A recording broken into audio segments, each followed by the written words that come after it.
Hi நண்பர்களே, welcome to our channel. இது வரைக்கும் நம்ம சேனல் சப்ஸ்கிரைப் பண்ணனா சப்ஸ்கிரைப் பண்ணிக்கோங்க. பக்கத்தில் இருக்க பெல் ஐக்கான் ப்ரெஸ் பண்ணி ஆல் கொடுத்துக்கோங்க. அப்போ தான் ரெகுலர் நோட்டிஃபிகேஷன்ஸ் கிடைக்கும். 2000 கிரவுண்டுக்குள்ளே ஏதாவது பிளேயர்ஸ் உள்ளே வந்தாங்க அப்படின்னா கேம் விளையாட அவங்க கூட பசங்களெல்லாம் கூப்பிட்டு வருவாங்க. அதுக்கான காரணம் என்னன்றதை இந்த வீடியோவில் பார்க்கலாம். நம்ம எல்லாருக்கும் ஸ்போர்ட்ஸ் சேனல் பார்க்குற பழக்கம் இல்லைனாலும் நியூஸ் சேனலில் கடைசி 5 நிமிஷம் ஸ்போர்ட்ஸ் நியூஸாவது பார்ப்போம். அப்படி பார்க்கும்போது இந்த ஃபுட்பால் சேனல்லாம் வருதுல்ல, அந்த ஃபுட்பால் நியூஸ்லாம் பார்க்கும்போது பார்த்தீங்கன்னா என்ட்ரியில் பசங்க கூட என்ட்ரி ஆவாங்க. எல்லா பிளேயர்ஸும் ஆப்போசிட் டீமாக இருந்தாலும் சரி, அந்த டீமாக இருந்தாலும் சரி, ரெண்டு டீமே உள்ளே என்ட்ரி ஆகும்போது பசங்க கூட தான் என்ட்ரி ஆவாங்க. அது ஏன் அப்படின்னு இன்றைக்கே யோசிச்சிருக்கீங்களா?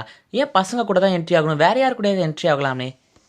இது ஃபர்ஸ்ட் எப்போ நடந்துச்சு அப்படின்னா 1990 நடந்திருக்கு. 1990 எப்படி நடந்திருக்குன்னா, போகும்போது அவங்க பசங்களை உள்ளே அனுப்பியிருக்காங்க. சும்மா தான் அனுப்பியிருக்காங்க அவங்க. அப்போது ஸ்டார்ட் ஆச்சு இந்த ட்ரெடிஷன். கேம்ஸ்லேயும் இல்லைனாலும் ஒரு சில இம்பார்ட்டன்ட் கேம்ஸில் கூட ஒரு பையனையோ இல்லை ஒரு சின்ன பசங்களையோ இல்லைனா ஒரு எஸ்கார்ட்னா பாதுகாப்பு சொல்லுவாங்களே, அவங்களெல்லாம் உள்ளே கூப்பிட்டு வருவாங்களாம் பிளேயர்ஸ் கூட. கேம் ஸ்டார்டிங்கில் இதெல்லாம் நடக்கும். 2000 இயர்லேருந்து இது நார்மலாக எல்லாருமே செய்ய ஆரம்பிச்சிட்டாங்க. அது மட்டும் இல்லாமல் 2000 நடந்த ஒரு யூரோ சாம்பியன்ஷிப், அதாவது ஃபுட்பாலுக்கான ஒரு மேட்ச் டோர்னமெண்ட். அந்த டோர்னமெண்ட்டில் பார்த்தீங்கன்னா எல்லாரும் அவங்கவுங்க சில்ட்ரன்ஸை கூப்பிட்டு வர ஆரம்பிச்சிட்டாங்க. உள்ள பிளேயர்ஸ் கூட ஒரு எஸ்கார்ட் மாதிரி வந்துட்டு இருந்தாங்க. ஆனால் இதுக்கப்புறம் 2002 ஃபிஃபா வேர்ல்டு கப், இந்த வேர்ல்டு கப்பில் எல்லாரும் நார்மலாக எல்லாருமே கூப்பிட்டு வர ஆரம்பிச்சிட்டாங்க. ஸோ இதுலேருந்து பாப்புலர் ஆகிட்டாங்க எல்லாரும்.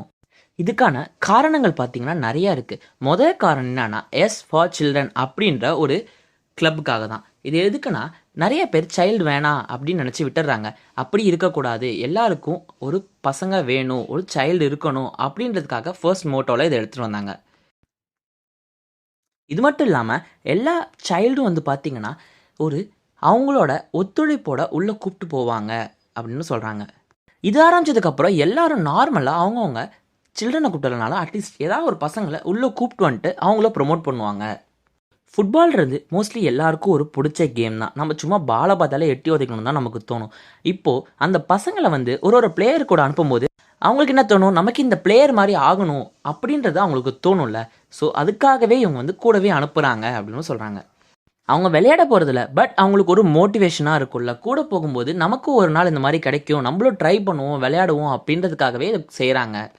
1996 இதுக்கான ஒரு எக்ஸாம்பிள் பார்த்தீங்கன்னா 1996 நடந்த ஒரு விஷயம் தான். என்ன நடந்திருக்குன்னா, ஒருத்தர் பார்த்தீங்கன்னா ஆல்ரெடி அந்த டீமில் ஒரு எஸ்கார்ட்டாக போனவர், அதாவது சைல்டு எஸ்கார்ட்ன்றாங்களே அந்த மாதிரி பிளேயர் எஸ்கார்ட்டாக போனவர் 1996 ஒரு மேட்ச் பிளேயராகவே உள்ளே போகிறாரு. எதுக்காகனா, அவர் அவங்க கூட போனவங்க, அதாவது வேன் ரானே அப்படின்னு ஒருத்தவர் அப்போ விளையாண்டுட்டு இருந்திருக்காரு. அவரை பார்த்து இன்ஸ்பயர் ஆகி இவங்களும் உள்ளே போயிருக்காங்க. மூணாவது என்னன்னு பார்த்தீங்கன்னா, அங்கே இருக்கிற கிளப்பு மூலிமா இவங்களுக்கு கொஞ்சம் காசு வரும். இந்த பசங்களுக்காக, இவங்க பசங்களை வச்சு இவங்களுக்கு கொஞ்சம் காசு வரும். சும்மாவா பசங்களை கூப்பிட்டு வருவாங்க, அவங்களுக்கு ஏதாவது பேமெண்ட் கொடுத்து இதனால இவங்களுக்கு ஏதாவது ஒரு டொனேஷன் மாதிரி வரும் அப்படின்றதுக்காக தான் இதை ரெடி பண்ணாங்க. இது மட்டும் இல்லாமல் கொஞ்ச நாளைக்கு முன்னாடி ஒரு விஷயம் கேள்விப்பட்டாங்களாம். என்ன அப்படின்னா, இங்கிலாண்டில் ஒரு சைல்டு எஸ்கார்ட் அனுப்புறதுக்கு $800 கேட்குறாங்களாம். நம்ம நாட்டுப்படி கிட்டத்தட்ட ஒரு 60,000 ரூபா கேட்குறாங்களாம் ஒரு எஸ்கார்ட்டாக நம்ம போகிறதுக்கு. அதே மாதிரி இப்போ நம்ம உள்ளே போகும்போது நமக்கு ஷர்ட்லாம் கொடுக்குறாங்கல்ல, அந்த ஷர்ட்டில் ஏதாவது ஒரு கிளப் நேம் இல்லை ஏதாவது ஒரு ஸ்பான்சர்ஷிப் இருக்கும் பாருங்களேன், அது மூலிமா அவங்களுக்கும் காசு வரும் அப்படின்னு சொல்கிறாங்க. அது மட்டும் இல்லாமல் இப்போ நம்ம பசங்க கூட போகும்போது ஒரு ஃப்ரெண்ட்லியாக ஒரு ஃபேமிலியாக ஒரு ஃபீல் வரும்ல, அதுக்காகவும் இதை ப்ரொமோட் பண்ணுறாங்க. ஒரு ஃபேமிலியான ஒரு ஃபீல் வரட்டும், நார்மலாக போய் அப்படியே விளையாடட்டும் அப்படின்றதுக்காக இது எடுத்துகிட்டு வந்தாங்க. இந்த மாதிரி சில்ட்ரன்ஸ் மட்டும் இல்லைங்க, நிறைய மேட்ச்சில் நிறைய பேரை கூப்பிட்டு வந்திருக்காங்க. மதர், டாக்லாம் கூட கூப்பிட்டு வந்திருக்காங்க. இந்த மாதிரி நிறைய விஷயங்கள் நடந்திருக்கு. இப்போ உங்களுக்கு கண்டிப்பாக தெரிஞ்சிருக்கும் எதுக்காக பசங்களை உள்ளே கூப்பிட்டு வராங்க அப்படின்ட்டு. நம்ம சேனலை நீங்கள் சப்ஸ்கிரைப் பண்ணலைன்னா மறக்காமல் சப்ஸ்கிரைப் பண்ணிக்கோங்க. பக்கத்தில் இருக்க பெல் ஐக்கான் ப்ரெஸ் பண்ணிக்கோங்க. தேங்க்ஸ் ஃபார் வாட்சிங் நண்பர்களே. இந்த வீடியோ எப்படி இருந்துச்சுன்றதை மறக்காமல் கமெண்ட் பாக்ஸில் கமெண்ட் பண்ணிடுங்க. தெரியாதவங்களுக்கு ஷேர் பண்ணிடுங்க. பிடிச்சிருந்தா லைக் போட்டுருங்க. நாளைக்கு பார்க்கலாம். பாய் நண்பர்களே.